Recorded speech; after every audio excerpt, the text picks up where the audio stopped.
How is it possible, on a salary of $174,000 a year, that 320 members of Congress are worth more than $1 million? Well, one reason is because they make a lot more by trading stocks. Let me give you some examples from the last year. When Senator Markwayne Mullin was elected in 2013, his net worth was around $4 million, and today it's closer to 65. It doesn't seem like it grew this much passively, either. Mullin sits on the Armed Services Committee, and he was buying stock in defense contractor Axon beginning of 2024. They ended up winning over $100 million in government contracts last year. He sold his shares in December after they rose over 100%. We also posted last year about Mullin buying stock in a water meter company called Badger Meter while he was serving on the Senate Committee for the Environment. It seemed random at the time, but it turns out the Environmental Protection Agency had actually just passed a mandate requiring automated water meters, which you can probably guess Badger manufactures. The stock rose 50% in about 11 months before he sold. He even invested in an online for-profit learning company called Stride. Keep in mind, he's also currently on the Senate Committee for Education. Stride had actually even lobbied Congress earlier in the year on the Higher Education Act, which as a member of the Education Committee is something that Mullin has direct legislative oversight on. He then sold tens of thousands of dollars worth of shares in December after they rose 40%. He's definitely not the only one doing this, either.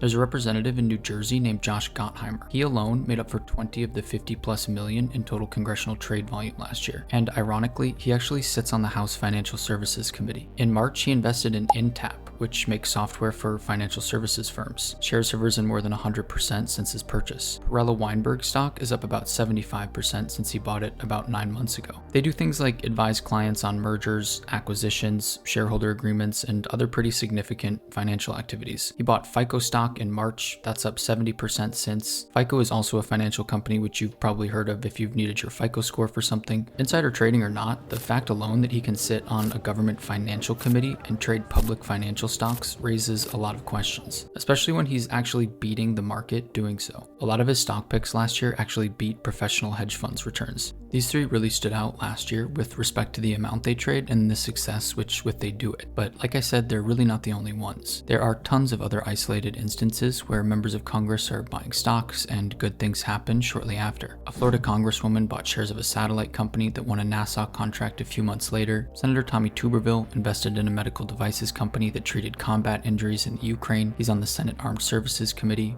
and there's hundreds of these examples every year. If you do want to see me break down some of these individual trades in additional videos, let me know. Hope you guys enjoyed the video.